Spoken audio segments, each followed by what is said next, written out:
This week, the video, 3 weeks left to the Delirious West, so anybody that's doing that race with me, oh, it's not long now. But this week's video is going to be on beating the post-race blues.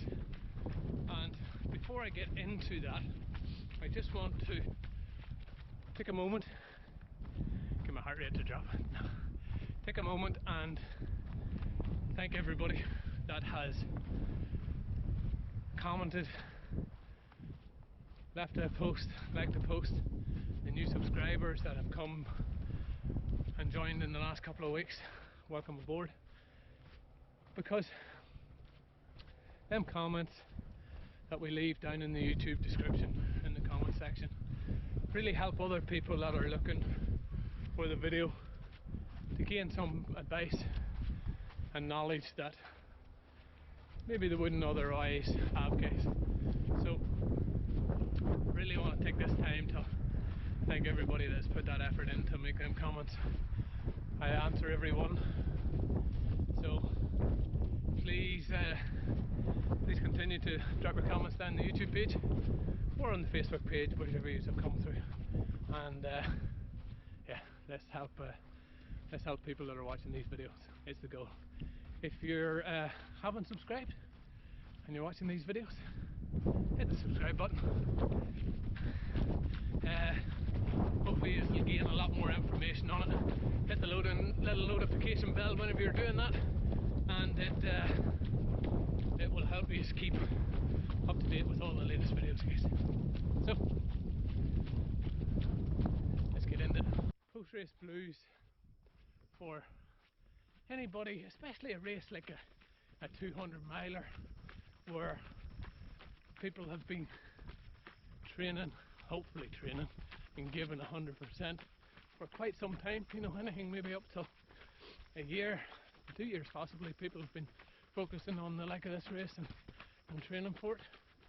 So we've spent a lot of time training, put in a lot of effort. We've been away from our family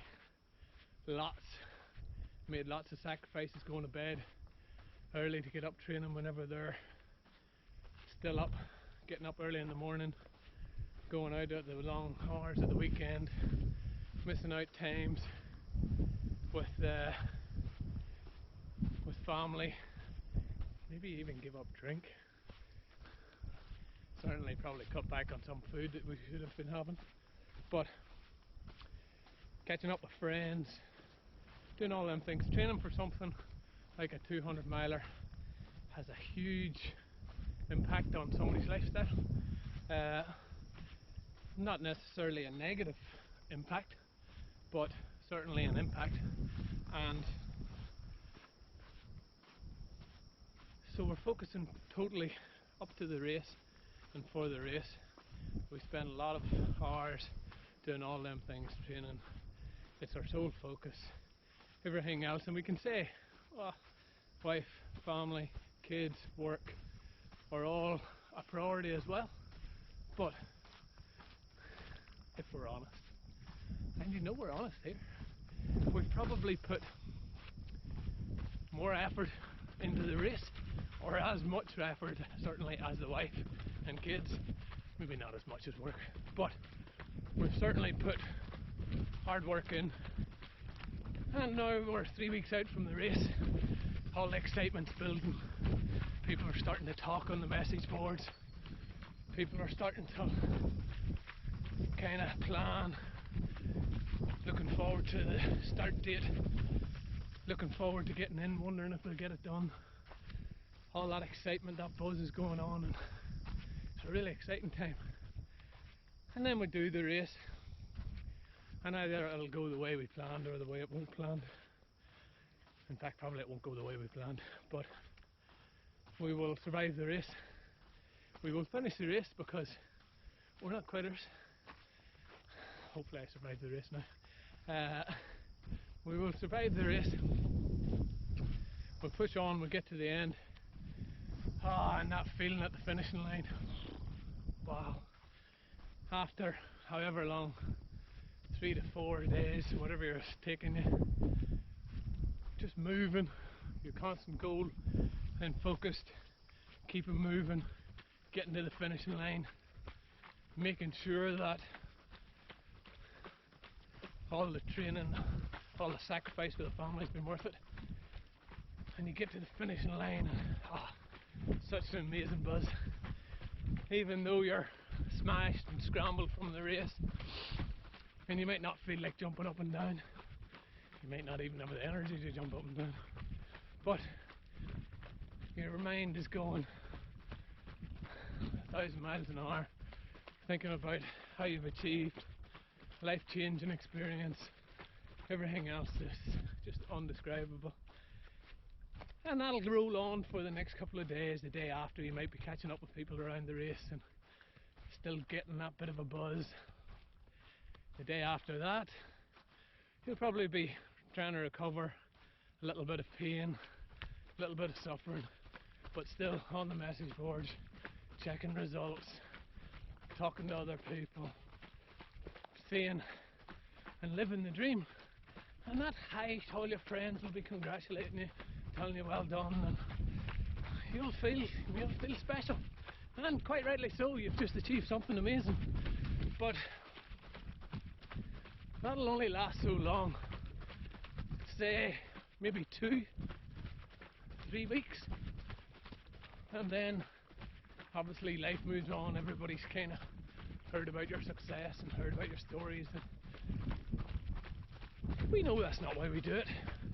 It's just a kind of the extra side bit that comes along with it. But life moves on. 2 weeks later, you've got nothing to talk about. You've recovered, you're back to work, you're back into normal life.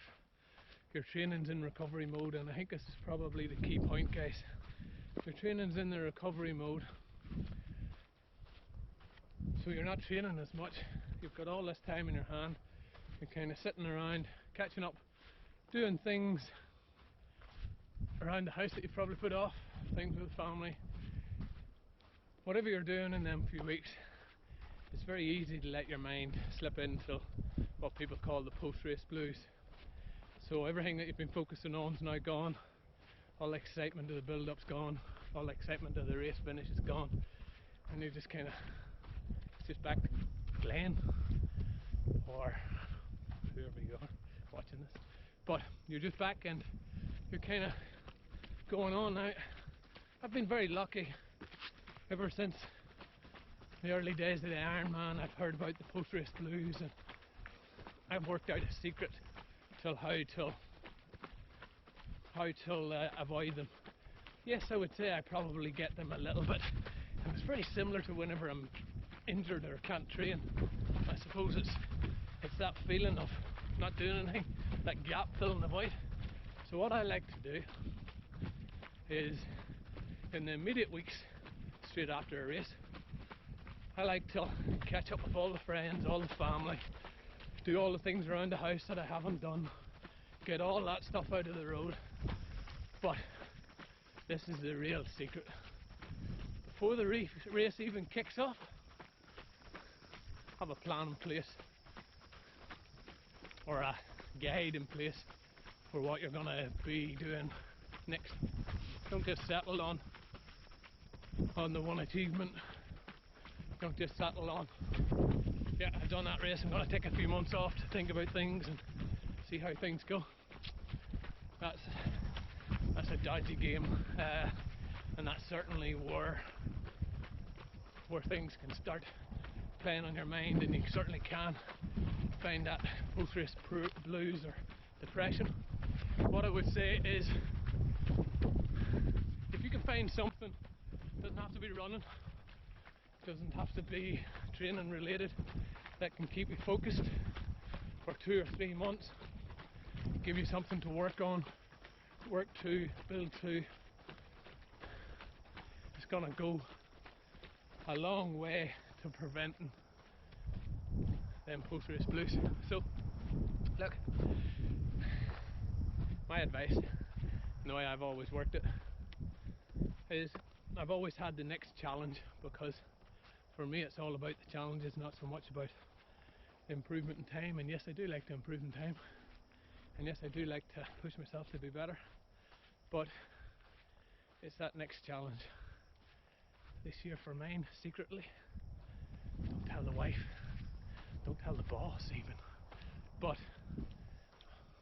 I don't quite like the challenge of doing two in 1 year, two 100s in 1 year. So one, I have to get through the first one, make sure I'm feeling on board before I book in. Two, I just have to get that across the line with Louise, my lovely wife. I promised that I wouldn't until I see how I feel, and that's my promise, I'll keep it. And third, I don't know if I can get the time off work, but the plan is still to do something epic later on in the race. So pretty much as soon as I finish, plan is fix a few things around the house, Louise, start training and doing what some other things that I enjoy, swimming, on the bike, get myself recovered from the running, and then build again. Pick the race, pick the time that suits me, and get out and make it happen. That's my plan. That's how I'm going to prevent the post-race blues. Look, obviously there is different circumstances. DNFs might come into play. Thankfully I haven't had to deal with that to this point, but certainly DNFs, very again similar to being injured. Analyse where you are, analyse what went wrong, and move on from it, guys. There's no point in dwelling in the past. So hopefully that's not going to be an issue for anybody watching these videos, because we're all sensible and we've all trained well and we make our own luck. Thought that was a snake, but it wasn't. So look, hopefully you've got something from this video. As usual, if you have, please hit the like button. Ding! Please leave a comment on how you get over your race blues, either in the YouTube page down below. You click the description, now she pops. Leave a comment. Love to hear your comments and your thoughts, guys. It also helps anybody else reading up about it can get other advice and tips on